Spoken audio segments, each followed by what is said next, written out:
Di tengah showroom megah yang berkilau, tawa sinis meledak keras saat seorang pria tua berbaju lusuh menyeret karung goni ke lantai mengilap. "Hei, gembel! Ini tempat jual mobil, bukan tempat sampah!" teriak seorang pegawai, matanya penuh jijik, sementara yang lain menertawakan dengan kejam tak tahu. Mereka baru saja menghina kehormatan yang lebih mahal dari semua mobil di ruangan itu. Sebelum cerita ini dimulai, kami sarankan untuk berkomentar dari daerah mana kalian menonton cerita ini, melakukan like dan subscribe, agar channel Dila Story bisa berkembang dan bisa mempersembahkan cerita yang terbaik. Mari kita mulai ceritanya. Pagi itu, suasana showroom mobil mewah di tengah kota masih cukup sepi. Beberapa pegawai terlihat duduk di balik meja pelayanan, sebagian lagi sibuk membersihkan kaca etalase yang berjejer rapi memamerkan mobil-mobil baru berkilau. Ada Fortuner, Pajero, bahkan Alphard yang tampak menantang mata siapapun yang melintas di depan showroom itu. Tiba-tiba, seorang pria tua berjalan perlahan di trotoar depan showroom. Tubuhnya kurus, bajunya kumal dan longgar, sandal jepit di kakinya sudah nyaris putus. Tapi yang paling mencolok adalah karung goni besar yang ia seret. Karung itu tampak berat, dan pria tua itu tampak kelelahan menyeretnya, membuat orang-orang yang melihat jadi merasa heran atau malah jijik. Beberapa pegawai showroom sudah mulai memperhatikannya. Salah satu di antaranya, pria muda bernama Rio, menunjuk arah pria tua itu sambil cekikikan kepada rekannya. Itu bawa karung goni ngapain ya ke showroom mobil? Mau beli Pajero pakai botol bekas mungkin? Ujarnya sambil tertawa. Pria tua itu melangkah masuk ke halaman showroom. Langkahnya lambat namun pasti. Semua orang yang ada di dalam menoleh. Beberapa memegang hidung, sebagian mengernyit karena aroma tubuh pria tua itu yang memang tak sedap. "Permisi, Nak, saya mau beli mobil," kata pria tua itu dengan suara serak. Ia menatap Rio yang berdiri paling dekat dengannya. Rio mendengus. "Beli mobil? Di sini, Pak? Maaf ya, Bapak pasti nyasar. Warung bakso di sebelah." "Saya serius. Saya ingin beli Pajero Sport, warna putih. Tunai," lanjut pria tua itu tanpa gentar. Pegawai lain bernama Dika mendekat. Ia ikut tertawa. "Bapak bisa lihat dulu di internet, ya. Pajero itu bukan 100-200 ribu harganya. 1 miliar lebih. Pak, showroom ini bukan tempat ngelawak." Pria tua itu hanya tersenyum samar. Ia menatap deretan mobil di dalam ruangan ber-AC itu, lalu mendekat pelan ke meja brosur. "Bisa saya lihat katalog lengkapnya, Nak?" tanyanya sopan. Rio menahan tawa. Ia mengambil satu katalog dan menunjukkannya seperti sedang mempermainkan anak kecil. "Nih, Pak, ini gambar Pajero. Bagus, kan? Tapi Bapak serius? Bawa uang dari mana? Karung itu isi kardus ya?" Semua pegawai tertawa. Bahkan satpam yang berdiri di pintu masuk ikut nyengir, walau masih menahan diri untuk tak ikut menghina terang-terangan. Pria tua itu menatap mereka satu persatu. Senyumnya tetap tenang, walau matanya mulai menunjukkan ketegasan. Ia menarik napas pelan, lalu mulai membuka karungnya. Gerakan itu membuat semua pegawai berhenti tertawa. Mereka mendekat, penasaran. Dika bahkan berbisik pada Rio, jangan-jangan itu gembel beneran bawa barang aneh. Hati-hati, bro." Begitu karung terbuka, mereka semua terdiam. Di dalamnya tersusun rapi uang tunai 100 ribuan yang dibungkus plastik tebal. Puluhan, bahkan ratusan ikat uang tergeletak di dalam karung itu. Angin dari AC showroom meniup pelan ke arah mereka, seolah menegaskan aroma uang yang tiba-tiba membungkam semua tawa. Rio terdiam. Dika melangkah mundur. Satpam yang tadi nyengir mulai serius dan mendekat, menatap karung itu dengan mulut menganga. "Ini uang, Pak?" tanya Dika pelan. Pria tua itu mengangguk pelan. "Saya sudah bilang dari tadi. Saya ingin beli Pajero Sport, warna putih. Tunai. Hari ini." Semua mata terpaku pada pria tua yang semula dianggap remeh. Tak ada lagi tawa. Hanya tatapan kaget dan rasa malu yang mulai menumpuk di wajah mereka satu persatu. Tapi kejutan itu belum selesai. Karena di saat semua masih bingung harus berbuat apa, telepon meja showroom berdering nyaring. Rio buru-buru mengangkatnya, dan wajahnya mendadak pucat pasi setelah mendengar suara dari seberang. Telepon itu datang dari seseorang yang sangat tak mereka duga. Seseorang yang tahu siapa pria tua itu sebenarnya. Dan itu baru awalnya. Suasana showroom yang semula penuh ejekan kini berubah menjadi hening dan canggung. Rio masih berdiri kaku di dekat telepon. Wajahnya mendadak pucat seperti baru melihat hantu. Tangan kirinya gemetar memegang gagang telepon, sementara tangan kanannya mencengkram meja hingga buku jarinya memutih. Baik, Pak. Baik, kami akan segera melayani, katanya terbata-bata, sebelum perlahan menutup telepon dan menoleh ke arah teman-temannya yang menunggu dengan bingung. Ada apa, Rio? Tanya Dika, mencoba memecah keheningan yang mulai menyesakan. Rio menelan ludah. Itu tadi Pak Fadil, Direktur Utama Jaringan Showroom Pusat. Seketika semua pegawai saling pandang. Nama itu tidak asing. Pak Fadil adalah sosok yang sangat jarang menghubungi langsung, kecuali ada urusan besar. Rio melanjutkan dengan suara pelan, namun penuh tekanan. Beliau bilang pria tua ini adalah tamu kehormatan. Investor penting yang sedang melakukan observasi pelayanan diam-diam. Kita sedang diuji. Dika nyaris menjatuhkan gelas kopi yang baru ia ambil. Satpam langsung berdiri tegak seperti patung. Pegawai wanita yang tadi ikut tertawa buru-buru membenahi kerah bajunya dan mencoba tersenyum, meski wajahnya masih merah padam. Pria tua itu, yang berdiri tenang di tengah showroom, menatap mereka semua dengan mata tajam. Bukan marah, tapi kecewa. Ia tahu apa yang mereka rasakan sekarang, dan ia menikmatinya dalam diam. Rio yang kini mulai berkeringat dingin mencoba bersikap sopan. Ia mendekat perlahan, menunduk sedikit. Maafkan kami, Pak. Mohon izin, boleh kami bantu proses pemesanan mobilnya? Pria tua itu mengangguk ringan. Kalau dari awal kalian melayani dengan sopan, semua ini tidak perlu terjadi. Kata-katanya terdengar pelan, namun seperti palu yang menghantam kepala. Semua pegawai merasa malu dan tersindir. Mereka baru sadar, harga sebuah keangkuhan bisa lebih mahal dari harga mobil paling mewah di showroom itu. Dika mencoba menebus kesalahan. Ia mengeluarkan brosur lengkap, lalu dengan tangan gemetar membacakan detail spesifikasi Pajero Sport warna putih seperti yang diminta. Unit tersedia, Pak. Bahkan kami punya yang baru datang 2 hari lalu. Kilometer masih 0. Mau langsung dipesan, atau Bapak ingin test drive dulu? Pria tua itu menoleh perlahan. Kalian masih ragu uang saya asli? Dika tergagap. Bukan begitu, Pak. Kami hanya ingin memastikan pelayanan terbaik. Pria tua itu menyela. Kalian tadi tak peduli pelayanan. Kalian cuma peduli penampilan. Baru setelah melihat uang, kalian menunduk. Rio merasa semakin terpojok. Ia lalu menarik napas dalam, mencoba meredakan kegugupan. Kami akan segera proses, Pak. Tapi mungkin, karena jumlah uang tunai sangat besar, akan lebih baik jika Bapak menyerahkan melalui transfer atau cek bank. Pria tua itu menoleh ke arah karungnya. Ia membuka bagian dalamnya dan menarik selembar dokumen, lalu meletakkannya di atas meja. Semua pegawai mendekat. Di atas meja tergeletak surat rekomendasi dari bank pemerintah, lengkap dengan tanda tangan pimpinan cabang, stempel asli, dan bukti saldo deposito. Nilainya mengejutkan. Deposito saya 5 miliar. Karung ini hanya saya ambil 1 miliar tunai untuk pembelian hari ini. Saya biasa pegang uang fisik karena usaha saya di kampung masih berbasis tunai. Mau saya transfer? Saya bisa telepon bank saya sekarang. Katanya tenang. Rio sudah tidak bisa berkata apa-apa lagi. Ia hanya mengangguk, seolah merasa dirinya sekecil debu di hadapan pria tua yang dulu ia anggap tak berharga. Tiba-tiba, pintu showroom terbuka dengan cepat. Seorang pria paruhbaya mengenakan jas rapi masuk tergesa-gesa. Ia langsung menghampiri pria tua itu dan menjabat tangannya dengan penuh hormat. Pak Marwan, maafkan kami.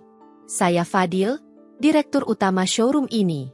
Saya datang sendiri begitu mendapat laporan. Saya minta maaf atas perlakuan anak buah saya. Para pegawai makin terkejut. Mereka tak menyangka atasan tertinggi mereka akan datang langsung. Lebih mengejutkan lagi, Pak Marwan menyambut dengan santai. Saya sudah bilang dari awal, saya ingin beli mobil, bukan minta dihormati. Tapi kadang, wajah dan pakaian menjadi batas logika manusia. Dan kalian semua, hari ini, sudah mempermalukan diri sendiri. Pak Fadil menatap seluruh pegawainya. Wajahnya gelap. Lalu dengan tegas ia berkata, Semua pegawai yang memperlakukan Pak Marwan dengan tidak sopan, mulai detik ini saya nonaktifkan. Dika tertegun. Rio langsung lemas. Beberapa pegawai wanita mulai menangis perlahan. Namun di tengah kekacauan itu, Pak Marwan hanya menghela napas pelan. Saya tidak marah. Tapi saya akan membeli mobil ini, bukan untuk diri saya, tapi untuk pelajaran. Dan kalimat itu belum selesai mengungkap makna sebenarnya. Ruangan showroom berubah menjadi sunyi. Tak ada lagi canda atau tawa. Semua pegawai yang tadinya merasa hebat, kini berdiri dengan kepala tertunduk, bahkan beberapa di antaranya sudah mulai berkemas, sadar bahwa keputusan direktur pusat tak bisa diganggu-gugat. Pak Fadil mempersilakan Pak Marwan duduk di ruang VIP. Namun pria tua itu justru memilih duduk di kursi pelanggan biasa, yang bahkan sandarannya sedikit miring. Ia tidak ingin diperlakukan istimewa. Yang ia inginkan hanya satu, diperlakukan seperti manusia. Dika dengan wajah lesu mulai mendekat sambil membawa dokumen pembelian. Pak, unit Pajero putih sudah siap. Jika Bapak berkenan, kami akan siapkan surat-surat dan pengiriman ke rumah Bapak. Pak Marwan mengangguk. Mobil itu akan dikirim ke kampung saya, di Kabupaten Ngawi. Tepatnya ke rumah anak saya, Reno. Rio yang berdiri di belakang langsung mengangkat alis. Maaf Pak, kalau boleh tahu, anak Bapak tinggal di sana?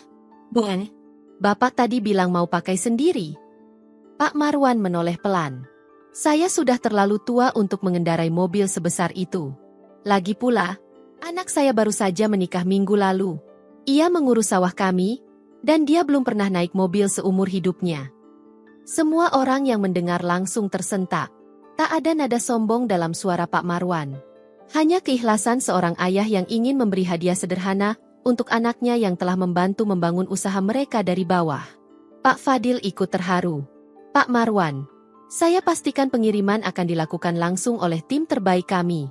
Bahkan kalau perlu saya yang antar sendiri. Pak Marwan hanya tersenyum. Ia mengeluarkan satu amplop besar dari saku dalam jaket lusuhnya. Di dalamnya terdapat salinan KTP, fotokopi kartu keluarga, dan salinan rekening koran. Semuanya lengkap. Ia sudah siap sejak pagi. Setelah semua proses administrasi selesai, Pak Marwan kembali menyeret karung goninya, bukan karena ingin membawa pulang, tapi karena isinya belum sempat dihitung penuh. Pegawai bagian kasir, yang tadinya menolak menyentuhnya, kini dengan rapi mulai menghitung uang tunai itu satu persatu, dibantu mesin penghitung dan bukti cek silang dengan bank. Namun, satu hal menarik terjadi di tengah proses itu. Seorang gadis muda pegawai magang bernama Lela, yang sejak tadi tidak ikut menghina, maju perlahan dan membawa segelas teh hangat kepada Pak Marwan. Maaf Pak, saya tahu ini tidak seberapa. Tapi saya tadi lihat Bapak kepanasan saat datang. Semoga teh ini bisa sedikit meredakan penatnya. Pak Marwan menatap Lela dengan mata berkaca-kaca. Ia mengangguk pelan. Terima kasih. Nak, kamu orang pertama yang memperlakukanku seperti manusia hari ini. Lela hanya tersenyum, lalu kembali ke tempatnya dengan wajah tenang. Ia tidak mengejar pujian, hanya menjalankan rasa hormat. Sementara itu, di luar showroom, dua orang kurir dari truk logistik sudah datang untuk mengambil unit Pajero pesanan. Mobil itu sudah dibersihkan dan dihias dengan pita merah di kaca depannya, sesuai permintaan Pak Marwan. Aku tidak butuh kemewahan, ucap Pak Marwan lirih sambil berdiri di depan mobil. Tapi anakku, ia sudah cukup lama hidup dalam kesederhanaan. Sudah saatnya ia tahu bahwa ayahnya tak sekadar menanam padi. Ayahnya pernah menanam kepercayaan. Semua yang mendengar kalimat itu terdiam. Bahkan Pak Fadil mengusap matanya yang berkaca-kaca. Di antara kilauan mobil dan aroma AC mahal, hadir satu pelajaran yang tak bisa dibeli dengan uang, harga diri seorang ayah. Saat mobil Pajero itu dinaikkan ke atas truk logistik, Pak Marwan mendekat ke salah satu petugas dan menyerahkan sebuah map kecil. Ini alamat lengkapnya. Kirimkan dengan hati-hati. Dan jangan bilang siapa pengirimnya. Biar anak saya membuka surat ini sendiri saat melihat mobil itu sampai. Petugas mengangguk. Sementara itu, dari kejauhan, kamera CCTV showroom merekam semua kejadian. Rekaman itu kelak akan jadi bukti bahwa hari itu showroom mobil yang penuh kesombongan akhirnya belajar dari seorang gembel pemilik karung goni. Tapi cerita ini belum selesai. Karena ada seseorang yang merasa tidak terima dan diam-diam menyusun niat buruk demi menutupi rasa malu. Seseorang yang tadinya paling keras menghina, dan kini dia ingin balas dendam. Hari mulai beranjak siang. Udara di luar showroom makin panas, namun ketegangan di dalam ruangan belum juga mencair. Para pegawai yang tadi merasa paling tinggi, kini hanya bisa duduk termangu, menunggu keputusan dari Pak Fadil. Beberapa dari mereka masih berharap akan diberi kesempatan kedua, tapi satu orang tidak tinggal diam. Rio, pria muda yang tadi paling lantang menghina Pak Marwan, kini duduk sendirian di ruang istirahat pegawai. Wajahnya muram, matanya kosong menatap lantai. Tapi di balik itu semua, ada bara dendam yang mulai tumbuh. Gara-gara gembel itu, karierku hancur. Gumamnya pelan, sambil mengepalkan tangan. Ia merasa dipermalukan. Dipecat di depan umum. Dipermalukan oleh pelanggan yang bahkan tidak layak duduk di showroom, menurut versinya. Rio lalu mengambil ponselnya dan membuka grup pesan yang berisi beberapa mantan pegawai showroom yang juga pernah dikeluarkan karena kelakuan buruk. Ia mulai mengetik dengan cepat, menyusun kalimat yang bernada provokatif. Bro, gue butuh bantuan. Ada orang tua bawa duit cash 1 miliar beli Pajero. Pakai karung goni. Orang kampung. Tapi kayaknya duitnya kotor. Kita bisa manfaatin ini. Tak butuh waktu lama, balasan masuk. Gue ikut. Kirim lokasi. Mereka sepakat bertemu malam itu di sebuah warung kopi dekat showroom. Rio membawa informasi detail, termasuk nomor plat truk logistik yang mengangkut Pajero pesanan Pak Marwan, alamat pengiriman, dan bahkan waktu keberangkatan mobil. Kalau kita bisa ganggu pengiriman itu, dia bakal malu di depan anaknya, ujar Rio dengan nada penuh dengki. Biar dia tahu rasa. Biar tahu akibat bikin malu orang kota. Malam itu, dua pria dengan jaket hitam dan masker menemui supir truk logistik di halte peristirahatan. Mereka menyamar sebagai petugas dari kantor pusat, mengaku bahwa ada kesalahan pengiriman dan harus mengganti surat jalan. Supir yang kelelahan dan tidak curiga, menyerahkan dokumen begitu saja. Mereka tidak mencuri mobilnya, tidak merusak apapun, tapi mereka mengganti alamat tujuan pada dokumen.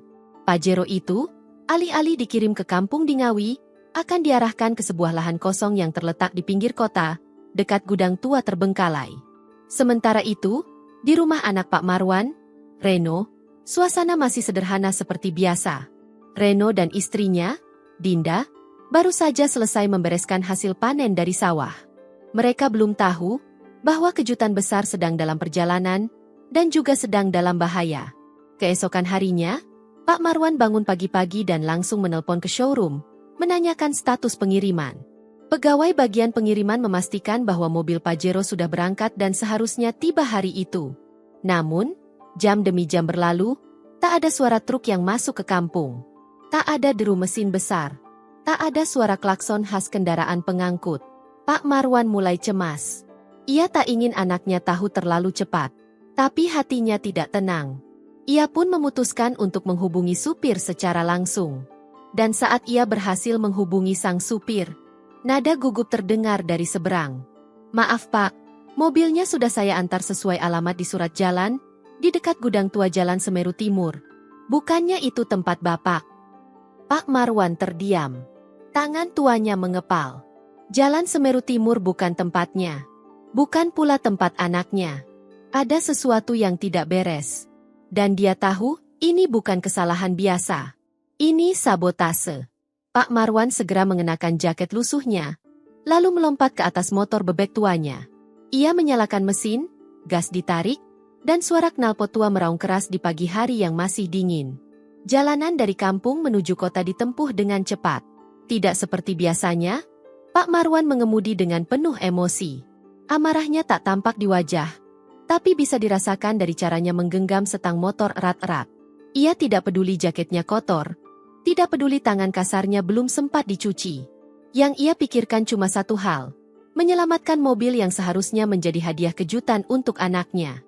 Di sisi lain, di sebuah gudang tua yang hampir roboh di pinggir Jalan Semeru Timur, dua pria berjaket gelap tengah berdiri di samping Pajero putih yang masih mengilap. Mobil itu tampak kontras dengan bangunan di sekelilingnya yang penuh lumut dan cat terkelupas. Mereka tertawa pelan sambil menatap hasil kerja mereka. Lihat tuh, Pajeronya cakep. Saya nggak bakal sampai ke kampung, ucap salah satu dari mereka, menyentuh kap mobil dengan ujung jarinya. Yang lain menyeringai. Biarin. Kasih pelajaran ke gembel itu. Biar tahu, jangan sombong mentang-mentang punya duit. Tiba-tiba, suara motor terdengar dari kejauhan. Semakin lama, semakin mendekat. Mereka saling tatap. Salah satu dari mereka bersiap kabur, namun yang lain masih berdiri santai. Motor itu berhenti tepat di depan gudang. Pak Marwan turun perlahan. Napasnya terengah, tapi matanya tajam menembus kegelapan pagi yang masih redup. Jadi ini permainan kalian? Tanyanya dengan suara rendah, nyaris seperti bisikan, namun dingin. Salah satu pria itu melangkah maju. Ia melepaskan masker, dan ya, itu Rio. Pak Tua, sudah cukup main sandiwara. Kemarin Bapak menang, sekarang giliran saya, katanya sambil menepuk dada. Pak Marwan melangkah maju tanpa ragu. Apa yang kamu dapat dari ini? Nak, harga dirimu? Jabatanmu sudah hilang. Sekarang kamu buang waktumu untuk sabotase? Untuk mempermalukan saya lagi. Rio tertawa sinis. Bukan soal malu, Pak.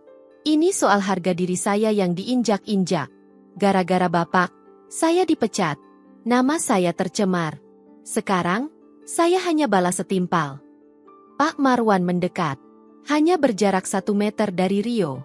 Ia tak takut, tak gentar, meski dua lawan di hadapannya jauh lebih muda dan kuat.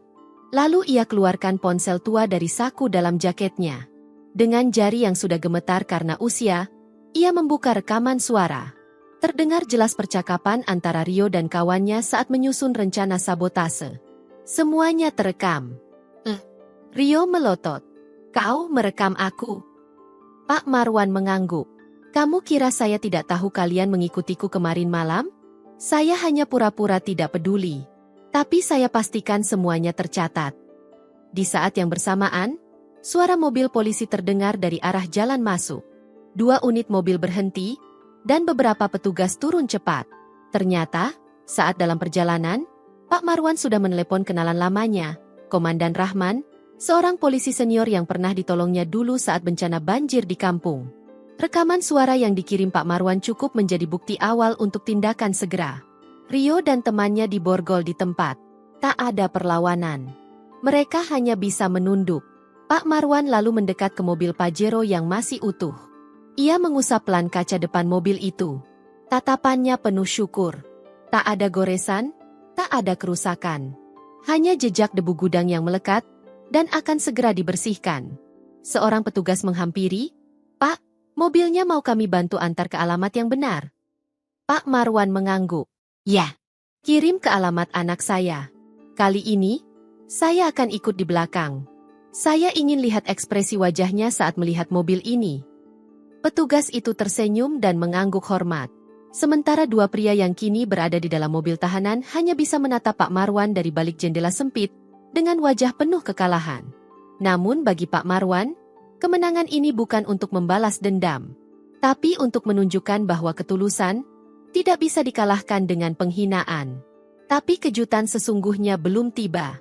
Karena ketika Pajero itu akhirnya sampai di kampung, yang menunggu di depan rumah bukan hanya Reno, tapi juga seseorang dari masa lalu Pak Marwan. Truk pengangkut Pajero putih itu akhirnya sampai di kampung kecil yang tenang di pinggiran Kabupaten Ngawi. Jalannya sempit, hanya cukup untuk 1 mobil lewat, dan di kiri kanannya terdapat sawah hijau yang membentang luas sejauh mata memandang. Burung-burung pipit beterbangan rendah, seolah ikut menyambut kedatangan tamu istimewa. Di depan sebuah rumah kayu sederhana, berdirilah Reno, anak Pak Marwan. Ia mengenakan kaos oblong pudar dan sarung yang dilipat rapi di pinggang. Di sampingnya, sang istri, Dinda, menatap ke ujung jalan dengan alis mengernyit, bingung melihat kedatangan truk besar. Reno menyipitkan mata. Itu, truk dari showroom? Siapa yang beli mobil? Din? Kayaknya bukan tetangga sebelah. Dinda menggeleng. Nggak tahu. Tapi itu kayak Pajero. Putih. Masya Allah. Bagus banget. Truk itu perlahan berhenti tepat di depan rumah mereka. Supir turun, lalu membukakan pintu belakang. Mobil Pajero putih yang mengilap dengan pita merah besar di bagian kap mesin perlahan diturunkan ke tanah. Tak lama kemudian, dari belakang motor bebek tuanya, Pak Marwan muncul. Reno langsung melangkah cepat. Ayah? Ayah dari mana? Kenapa naik motor sejauh ini? Pak Marwan tak langsung menjawab. Ia hanya tersenyum. Kamu lihat mobil itu? Reno menatap Pajero itu lekat-lekat, lalu ke arah truk, ke arah supir, dan kembali ke wajah ayahnya. Ia menggeleng cepat. Ayah jangan bercanda. Ini bukan buat kita, kan? Pak Marwan tertawa kecil. Itu hadiah untuk kamu dan istrimu.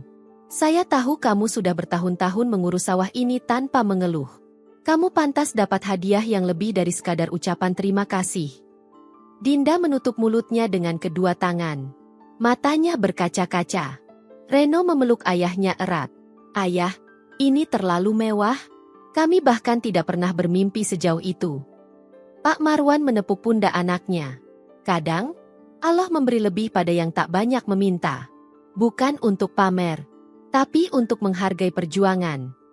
Namun di tengah momen haru itu, sebuah suara terdengar dari arah jalan. Seseorang melangkah pelan, mengenakan setelan sederhana, namun jelas bukan orang kampung biasa. Lelaki itu berusia sekitar 50 tahun, membawa map kecil di tangannya.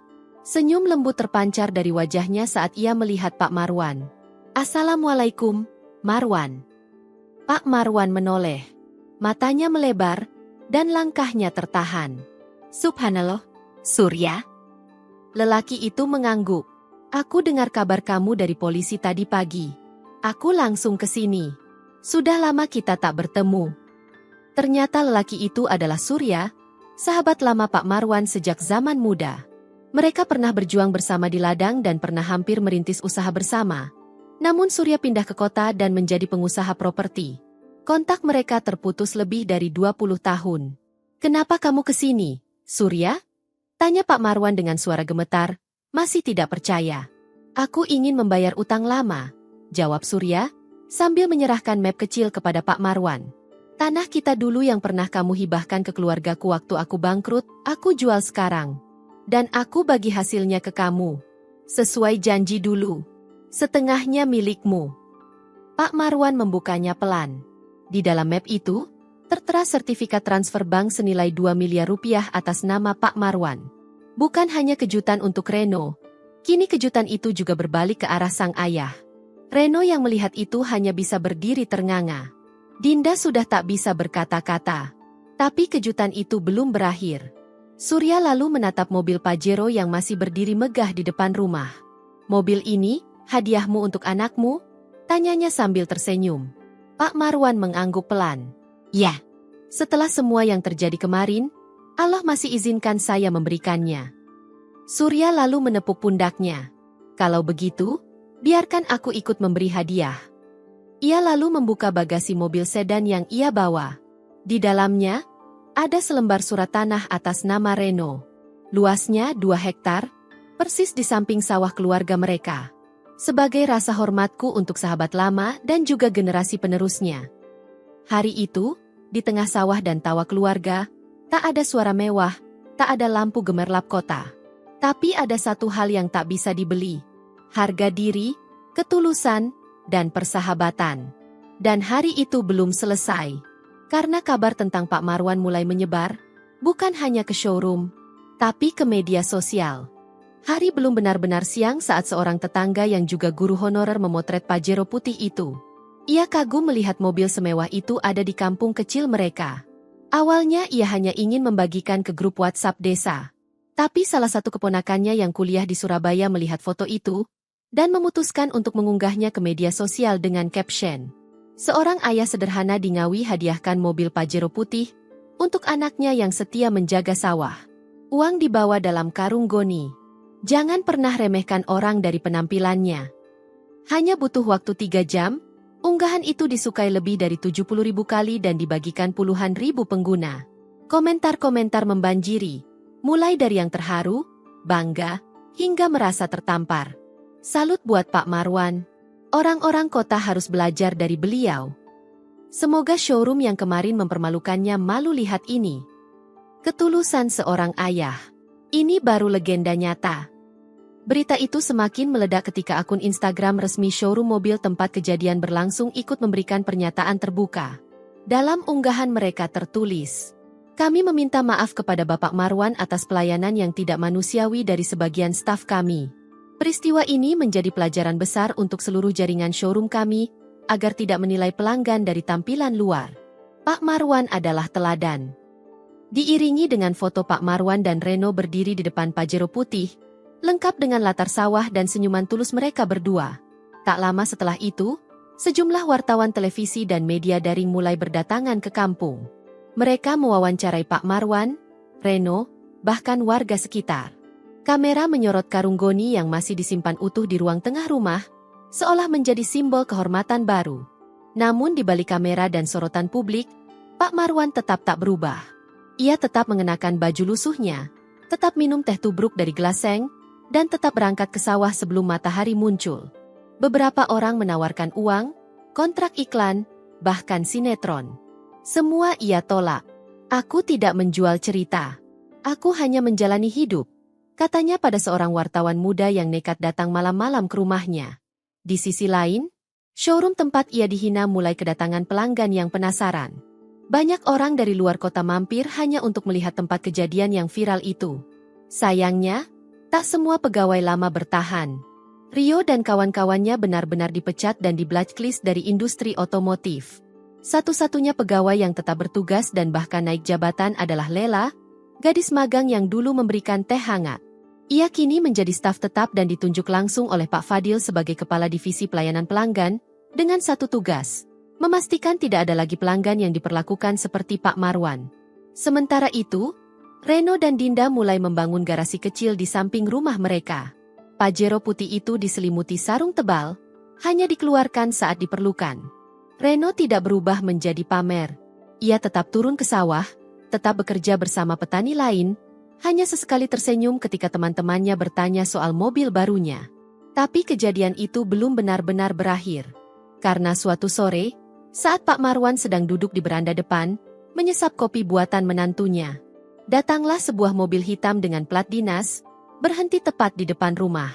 Seorang pria turun, mengenakan batik halus dan sepatu kulit, membawa map dengan lambang negara. Ia memperkenalkan diri sebagai perwakilan Kementerian Koperasi dan Usaha Kecil Menengah. "Pak Marwan," katanya sambil mengangguk hormat, "kami datang untuk satu tujuan." Pak Marwan menatapnya heran. "Tujuan apa, Nak?" Pria itu tersenyum dan menjawab, "Presiden ingin Bapak hadir di istana minggu depan. Sebagai simbol kehormatan, untuk rakyat kecil yang menjaga martabatnya." Pak Marwan menatap pria dari kementerian itu dengan mata berbinar, namun tetap ragu. Kedua tangannya yang kasar dari kerja bertani perlahan menggenggam map berlogo Garuda Emas yang baru saja diberikan kepadanya. Map itu terasa lebih berat dari apapun yang pernah ia bawa. Bukan karena isinya, tapi karena kehormatan yang terlampau besar untuk orang sepertinya. "Pak Presiden benar-benar ingin saya hadir?" tanyanya pelan, seolah ingin memastikan. Pria itu tersenyum lembut. "Bukan hanya ingin, Pak. Beliau secara pribadi menandatangani undangan ini. Semua karena kisah Bapak yang menginspirasi jutaan orang di seluruh negeri. Beliau bilang, bukan orang yang bersih dan wangi yang layak ditiru, tapi orang yang jujur dan tulus dalam perjuangannya." Pak Marwan hanya bisa menunduk. Reno yang sejak tadi berdiri di belakang ayahnya pun terdiam. Dinda menghapus air mata yang mengalir pelan di pipinya. Keesokan harinya, kabar tentang undangan dari istana semakin menyebar. Warga kampung berdatangan ke rumah Pak Marwan. Ada yang membawakan sarung baru, ada yang menyumbang peci hitam bludru, bahkan kepala desa menyumbangkan sepatu pantofel yang masih dibungkus plastik. "Biar Pak Marwan pantas saat berdiri di samping presiden," kata mereka bangga. Namun Pak Marwan tetap sederhana. Ia hanya meminta satu hal sebelum berangkat, mengunjungi makam istrinya. Sore itu, ia pergi sendiri ke pemakaman kecil di ujung desa. Ia duduk di depan pusara yang bersih, menyapu dedaunan yang jatuh, lalu berbicara pelan seolah istrinya mendengar. "Ibu, lihat, anak kita sekarang sudah jadi orang. Aku hanya ingin kamu tahu, meskipun aku terlihat miskin di mata orang, aku tak pernah miskin dalam menjaga janji." Seminggu kemudian, dengan didampingi Reno dan Lela yang kini menjadi asisten protokol khusus showroom, Pak Marwan naik pesawat untuk pertama kalinya dalam hidup. Bandara Soekarno-Hatta terasa begitu asing bagi pria tua berjaket lusuh. Namun senyum ramah dari pramugari menghapus semua rasa gugup. Setibanya di Jakarta, mereka dijemput langsung oleh mobil dinas dan dibawa ke Wisma Negara. Di sana, seorang penjahit profesional telah menyiapkan setelan jas khusus. Namun Pak Marwan menolak mengenakan dasi. "Saya ingin tetap bisa bernapas dengan cara saya," katanya sambil terkekeh. Saat hari pertemuan tiba, halaman Istana Negara dipenuhi media dari berbagai penjuru. Pak Marwan berdiri tegak, mengenakan jas hitam sederhana, peci bludru yang diberikan warga kampung, dan sepatu sumbangan kepala desa. Presiden menyambutnya langsung di pintu. Mereka berjabat tangan lama, sebelum Presiden berkata, "Pak Marwan, saya bukan hanya kagum pada cerita Bapak. Saya belajar dari cara Bapak menjaga harga diri, bukan dengan kemarahan, tapi dengan ketenangan." Acara itu disiarkan langsung di televisi nasional. Dalam sambutannya, Presiden menyebut nama Pak Marwan sebagai contoh bahwa kesuksesan tidak harus berkilau dari luar, tapi terasa dalam sikap dan ketulusan. Setelah acara selesai, Presiden memberikan penghargaan berbentuk plakat emas bertuliskan, "Untuk Pak Marwan," yang dengan karung goni membuktikan bahwa isi hati jauh lebih bernilai dari isi dompet. Namun yang paling mengejutkan bukan penghargaan itu. Di akhir acara, Presiden memberikan amplop khusus kepada Pak Marwan dan berbisik, "Saya sudah dengar soal showroom itu. Bapak masih ingin beli mobil lagi?" Pak Marwan tersenyum malu-malu. "Saya rasa, 1 Pajero sudah cukup, Pak." Presiden tertawa. "Kalau begitu, bagaimana kalau showroom itu jadi milik Bapak?" Pak Marwan terbelalak. Tapi sebelum ia sempat menjawab, seorang menteri menghampiri dan menyerahkan dokumen. "Dengan restu Presiden, showroom tempat Bapak dihina dulu, resmi kami tawarkan untuk dikelola oleh Bapak melalui program Koperasi Nasional. Kami percaya, Bapak bisa mengubah cara mereka memperlakukan pelanggan."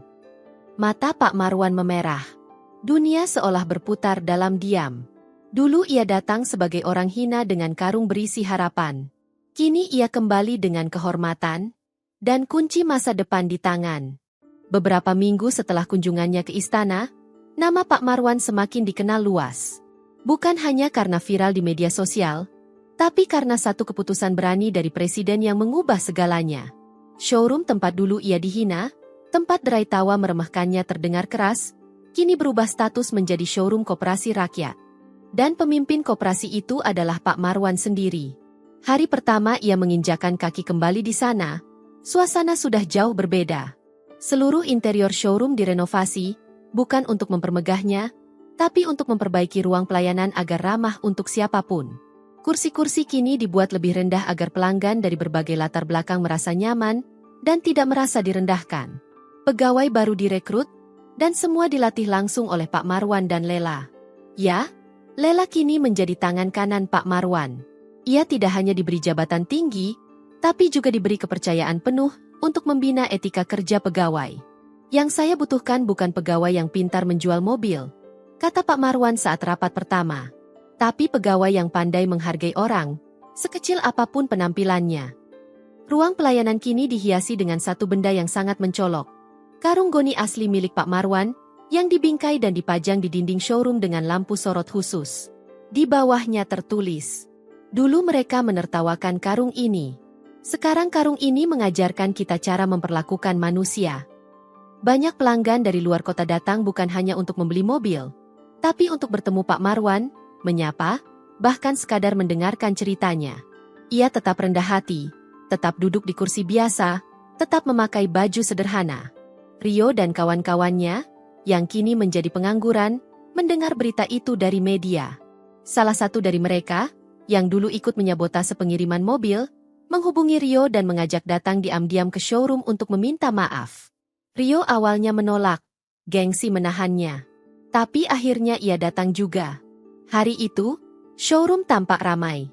Pak Marwan sedang berdiri di ruang depan, menyapa seorang ibu yang datang bersama anak kecil. Saat Rio melangkah masuk, suasana mendadak hening. Beberapa pegawai mengenalnya. Lela juga menatap tajam dari kejauhan. Namun Pak Marwan hanya menoleh pelan, lalu tersenyum samar. "Rio," katanya pelan, "akhirnya kamu datang juga." Rio menunduk. Langkahnya berat, bibirnya kaku. Saya datang bukan untuk meminta jabatan. Saya hanya ingin minta maaf. Pak, dulu saya terlalu angkuh. Pak Marwan tidak langsung menjawab. Ia hanya menunjuk satu kursi kosong di ruang tunggu. Duduklah. Cerita yang baik selalu punya bagian di mana tokoh jahat berubah jadi lebih baik. Rio duduk perlahan. Lela yang tadinya bersikap tegas, kini ikut melunak. Ia menyuguhkan air putih untuk Rio. Seperti dulu ia menyuguhkan teh hangat untuk Pak Marwan. Hari itu, Pak Marwan membuka pintu bukan hanya untuk pelanggan baru, tapi juga untuk masa lalu yang ingin berubah. Ia tahu, tak semua orang jahat dari awal. Kadang, manusia hanya tersesat dalam kesombongan.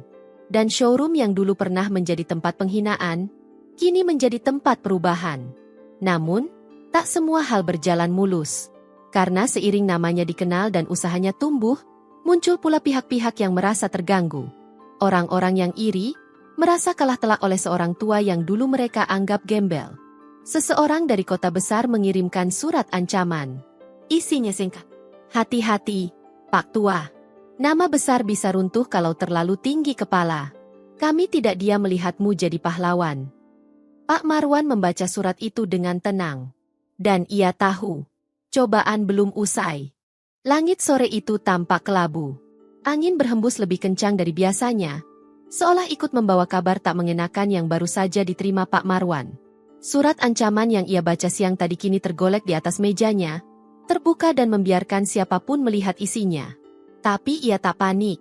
Ia hanya duduk tenang di kursi rotan tua di depan kantor showroom koperasi, menyesap kopi hitam dari cangkir enamel yang sudah mulai terkelupas di bagian pinggir. Ia tahu benar, makin tinggi pohon tumbuh, makin kencang angin menerpa. Namun angin kali ini bukan sekadar gertakan. 3 hari setelah surat itu datang, inspeksi mendadak dari lembaga pengawasan bisnis tiba-tiba turun ke showroom. Beberapa petugas masuk membawa surat tugas resmi, lengkap dengan stempel. Mereka menggeledah dokumen, meminta laporan keuangan koperasi, dan memeriksa ulang semua transaksi pembelian mobil dalam 3 bulan terakhir. Lela yang mendampingi sempat panik. Ia mencoba menghubungi kantor pusat, tapi jawaban mereka hanya singkat, ikuti saja prosedurnya. Pak Marwan datang dari sawah dalam keadaan berdebu, mendengar kabar itu, dan langsung masuk ke kantor. Ia tak menunjukkan kemarahan, hanya bertanya pelan, apakah kami telah melanggar hukum? Petugas yang memimpin pemeriksaan terlihat gugup. Tidak ada indikasi pelanggaran, Pak.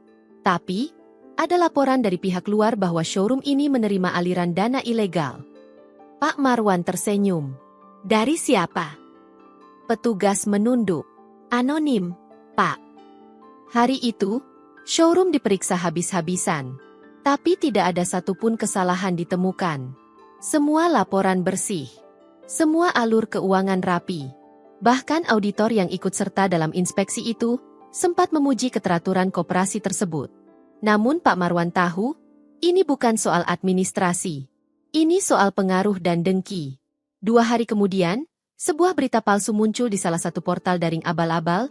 Showroom gembel Pajero diduga cuci uang, pria misterius dari Ngawi jadi sorotan. Komentar-komentar mulai ramai. Sebagian percaya, sebagian membela. Tapi suasana jadi panas. Ada pelanggan yang batal beli, ada pemasok yang mendadak tarik kerjasama. Reno yang kini membantu ayahnya di bagian manajemen nyaris tak bisa tidur. Ayah, kalau ini terus begini, kita bisa kehilangan kepercayaan publik. Pak Marwan hanya diam. Ia tahu, ini saatnya membuktikan sesuatu yang lebih besar. Malam itu, ia duduk sendiri di ruang showroom, menatap karung goninya yang tergantung di dinding. Lalu ia berkata lirih, kalau dulu saya bisa dihina dan tetap berdiri, maka sekarang saya bisa diterpa fitnah dan tetap melangkah. Pagi berikutnya, Pak Marwan menggelar konferensi pers kecil di depan showroom. Tanpa meja mewah, tanpa mikrofon mahal. Hanya dirinya, Reno, Lela, dan beberapa warga yang mendukung. Ia menunjukkan semua dokumen legal, hasil audit bersih, dan surat dari Kementerian Koperasi. Lalu ia berkata di depan kamera, saya tidak punya gelar. Saya bukan orang kota. Tapi saya punya nama baik. Dan saya tidak akan biarkan siapapun menginjaknya demi kesombongan mereka yang tak rela melihat petani bangkit. Video itu diunggah oleh salah satu jurnalis lokal ke YouTube. Dan dalam waktu 12 jam, video itu tembus 2 juta penonton. Tagar dukung Pak Marwan menjadi tren di media sosial. Dukungan datang dari tokoh publik, artis, bahkan seorang mantan menteri yang mengatakan, kalau Indonesia punya 1000 Marwan, negeri ini tidak akan kekurangan keteladanan. Tak lama kemudian, portal berita abal-abal yang menyebarkan fitnah ditutup secara resmi oleh pihak berwenang.